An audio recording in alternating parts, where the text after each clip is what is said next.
नमस्कार, मैं सत्यम सिंह सूर्यवंशी आप सभी का अपने कार्यक्रम आध्यात्मिक सागर में हार्दिक स्वागत और अभिनंदन करता हूं।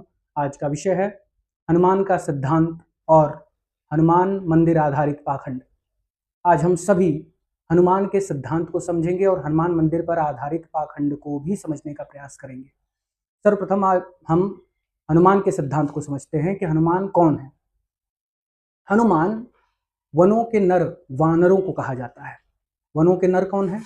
जो भारतवर्ष के निवासी हैं वो वनों के नर हैं। पूर्व के कालखंड में जब भारतवर्ष में चारों तरफ वन हुआ करते थे, आदिवासी वनवासी समाज के लोग रहा करते थे। आदिवासियों को ही वैष्णव साहित्यों ने वनवासी कहा है। तो जो आदिवासी समाज के लोग रहा करते थे उनको वनवासी साहित्यों के माध्यम से प्रस्तुत किया गया है, और जो आदिवासी वनों में रहा करते थे उनको वानर कहा गया है। तो वनों के नर को वानर कहा जाता है। तो हनुमान जी जो हैं वो बंदर नहीं है, वानर है, वनों के नर हैं। बंदर का चेहरा क्यों दिया गया है? यह राजा रवि वर्मा द्वारा बनवाया गया चित्र है। इसके माध्यम से भारत में निवास करने वाले वनों के नरों का स्वभाव बताया गया है कि उनका स्वभाव बंदर की तरह होता है। वह एक जगह से दूसरे जगह कूद फांद करते रहते हैं। यहाँ से वहां कूदेंगे, वहां से वहां कूदेंगे, इस विचार से उस विचार पर जाएंगे, इस विचार से उस विचार पर जाएंगे। एक जगह उनका स्थिर विचार नहीं होता है। इसीलिए आप देखिए कि भारत में अनेकों मान्यताएं हैं, क्योंकि लोगों के पास एक विचारों पर दृढ़ संकल्पित होकर टिके रहने की शक्ति नहीं है, इच्छा शक्ति नहीं है। उनको जो विचार अच्छे लगते हैं उसी विचार पर कूद जाते हैं।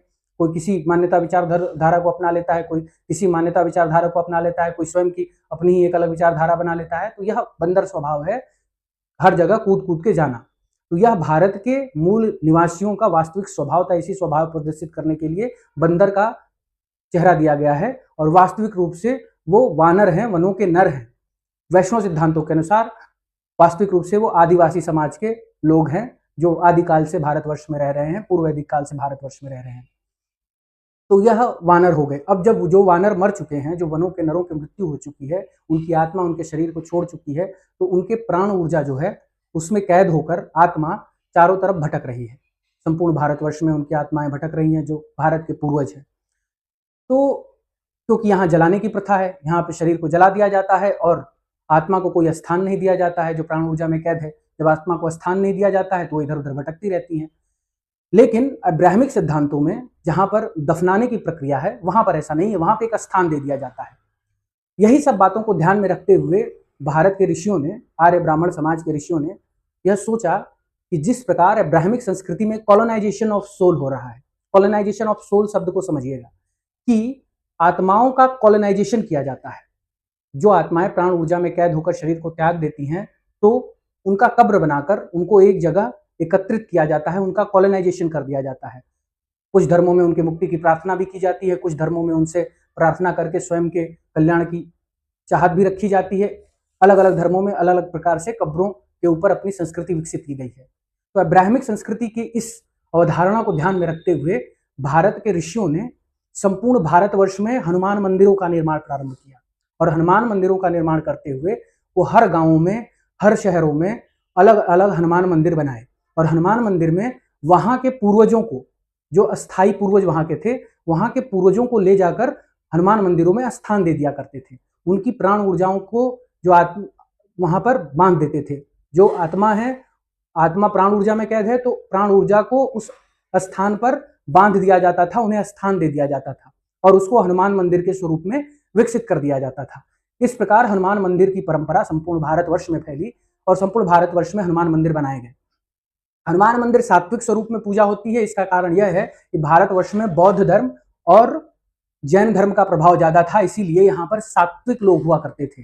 यहाँ पर वनों के लोग थे जो मांसाहार का प्रयोग कम किया करते थे, शाकाहारी ज्यादा प्रयोग करते थे, क्योंकि यहाँ शाकाहार व्यापक मात्रा में उपलब्ध था और शाकाहारी जीवन पद्धति होने के कारण शाकाहारी जीवन से जो प्राण ऊर्जा की प्रकृति होती है वो सात्विक हो जाती है। तो जब प्राण ऊर्जा की प्रकृति सात्विक होती है, जब उसे किसी हनुमान मंदिर में हनुमान के स्वरूप में स्थापित किया जाता है, तो उसकी सात्विक प्रकृति को ध्यान में रखते हुए उसे सात्विक पद्धति के अनुसार वहां पर पूजा अर्चना, प्राण ऊर्जाओं की आराधना का इंतजाम किया जाता है। वहां पे सात्विक पद्धति से पूजा अर्चना की जाती है। इस प्रकार से हनुमान मंदिर का सिद्धांत संपूर्ण भारतवर्ष में फैल गया और हर गांव में, हर शहर में चारों तरफ हनुमान मंदिर बनाए गए। तो जो हनुमान मंदिर चारों तरफ भारतवर्ष में फैले हुए हैं, वहां पर हर मंदिर के अपने स्वयं के एक हनुमान है।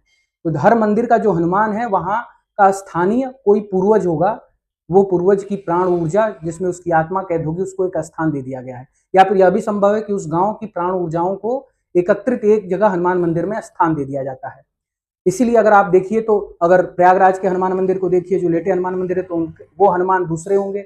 अगर आप बालाजी के हनुमान मंदिर का देखिए तो उनके हनुमान दूसरे होंगे। अगर बागेश्वर बाबा के हनुमान जी को देखिए तो वह उनके सन्यासी बाबा हनुमान है। उनके जो दादा गुरु हैं वो हनुमान है। वो हनुमान के स्वरूप में उसने अपने दादा गुरु और सन्यासी के प्राण ऊर्जा को स्थापित किया है और उनके माध्यम से उनकी पूजा करके, प्राण ऊर्जाओं की पूजा करके, जिसे प्रेत पूजा भी कहते हैं, प्रेत पूजा के माध्यम से वह अपने स्वयं के कल्याण का कार्य करता है। लोगों के कल्याण का भी कार्य हो सकता है इससे, क्योंकि अगर प्राण ऊर्जाओं की पूजा होती है, आत्माओं की पूजा होती है, तो उसके माध्यम से उन्हें प्रसन्न करके, सिद्ध करके लोग अपना कार्य भी करवाते हैं। यह भी संस्कृति भारतवर्ष में तेजी से फैली है और फैलती है।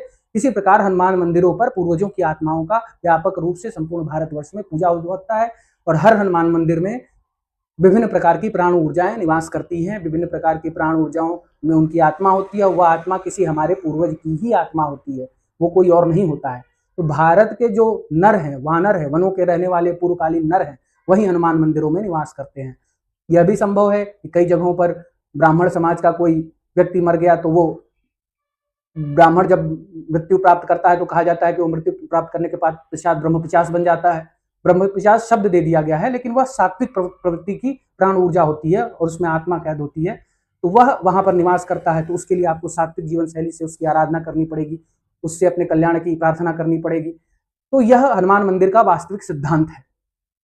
इसके पश्चात आप सभी को यह समझने की आवश्यकता है कि हनुमान मंदिर के आधारित पाखंड भी चलता है। जैसे भारतवर्ष के प्रयागराज शहर में हनुमान मंदिर में लेटे हुए हनुमान मंदिर है, वहां पर हर साल गंगा जी आती हैं और हनुमान जी को डुबाती हैं।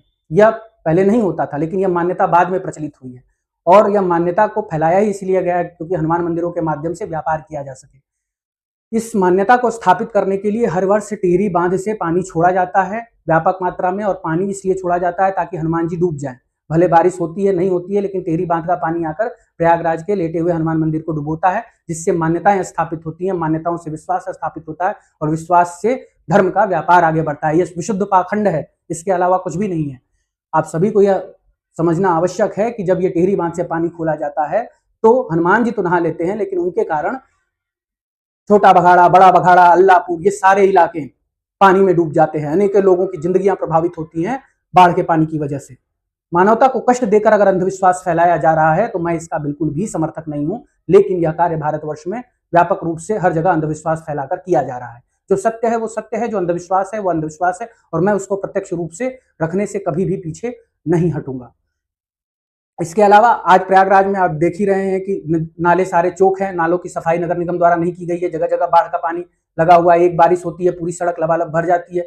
एक तो कुंभ मेले में हुए भ्रष्टाचार के कारण चारों तरफ बाढ़ का पानी फैला हुआ है, ऊपर से टिहरी बांध से पानी छोड़कर हनुमान जी को नहलाने के चक्कर में अनेक लोगों के जीवन को प्रभावित कर दिया जाता है, जो विशुद्ध अंधविश्वास आधारित है। यह पहले नहीं था जब तक नरेंद्र गिरि जी थे, या तो जब बीजेपी की सरकार आई है, उत्तर प्रदेश के मुख्यमंत्री माननीय बिष्ट जी बने हैं, उसके पश्चात से अंधविश्वास को तेजी से फैलाया गया है, क्योंकि अंधविश्वास से उनका हिंदुत्व मजबूत होता है, हिंदुत्व पाखंड आधारित उनका होता है, और उनके पाखंड आधारित हिंदुत्व से वो अपने सत्ता को प्राप्त करने का स्वप्न देखते रहते हैं। यह भी कहा जाता है कि आज हिंदू धर्म में उनके मर्जी के बिना पत्ता भी नहीं हिलता है। तो पत्ता नहीं हिलता है वो तो स्वाभाविक है। अब उनकी दुश्मनी मुख्तार अंसारी थी, उनको मरवाए, अतीक अहमद से थी, उनको मरवाए, लेकिन अब नरेंद्र गिरि से क्या दुश्मनी थी जो उन्हें मरवा दिया गया। हो सकता है कि अखिलेश यादव इलाहाबाद यूनिवर्सिटी आने वाले थे, जब सिपाहियों को इलाहाबाद में मारा गया था तब नरेंद्र गिरि जी अखिलेश यादव की मदद करना चाहते थे, उन्हें गाड़ी से इलाहाबाद यूनिवर्सिटी तक पहुंचाना चाहते थे। इस वजह से यह दुश्मनी हो कि आप सपा का समर्थन क्यों कर रहे हैं, क्योंकि नरेंद्र गिरि सेकुलर व्यक्ति थे, सभी लोगों की समर्थन करते थे। इसीलिए हो सकता है कि भाजपा सरकार के लोगों ने ही स्वयं माननीय मुख्यमंत्री जी के निर्देश पे उन्हें मार दिया गया हो, उनके शिष्य को दोषी सिद्ध करके जेल में डाल दिया गया हो, कुछ भी हो सकता है। यह उत्तर प्रदेश के माननीय मुख्यमंत्री जी की महामाया है, क्योंकि वो मन के स्तर पर कार्य करते हैं और मन तो 10 प्रकार के अवगुणों से युक्त होता है। इस प्रकार आज अगर देखा जाए तो प्रयागराज में पाखंड व्याप्त है, हिंदू धर्म में पाखंड व्याप्त है, और हिंदू धर्म के पाखंड को फैलाने का कार्य सरकार के द्वारा हो रहा है। जो सत्य है उसको समझना है, जो पाखंड है उसको त्यागना है। मैं इसी सिद्धांतों के आधार पर आप सभी से आग्रह करूंगा कि कृपया ऐसे पाखंड को ना फैलाएं, ऐसे पाखंड को ना माने जो लाखों लोगों की जिंदगियों को प्रभावित करती है, उन्हें कष्ट देती है। वास्तविक सत्य को समझने का प्रयास करें। हनुमान का सिद्धांत समझना आप सभी के लिए आवश्यक भी है, क्योंकि आप इसके सिद्धांत को अगर समझेंगे तो निश्चित रूप से आपको रामत्व को समझने के लिए इसकी आवश्यकता होगी। और आप सभी को यह भी निवेदन करना चाहूंगा कि आज माननीय राहुल गांधी जी के कुछ वक्तव्यों पर ध्यान दीजिएगा। उन्होंने कहा है कि स्वराज का शब्द जो है उसका अर्थ होता है कि स्वयं पर राज करना। तो माननीय राहुल गांधी जी को कृपया समझाने का प्रयास करिए कि स्वराज शुद्ध शब्द नहीं है, शुद्ध शब्द स्वराज्य है, जो शिवाजी के हिंदवी स्वराज्य से आया है। तो इसीलिए वो पहले अपने कंटेंट क्रिएटर्स और स्पीच राइटर्स को कहें कि वो थोड़ा सा और अध्ययन करें। मेरा 33 वर्षों का अध्ययन है और 33 वर्षों के अध्ययन के पश्चात में कुछ बोलता हूं तो बोलता हूं। तो अगर मेरी बातों का खंडन करना है तो उन्हें, उनके स्पीच राइटर्स को, उनके कंटेंट क्रिएटर्स को अभी और अधिक अध्ययन करने की आवश्यकता है। व्यापक अध्ययन के पश्चात ही मेरी बातों को खंडन करने का प्रयास करें।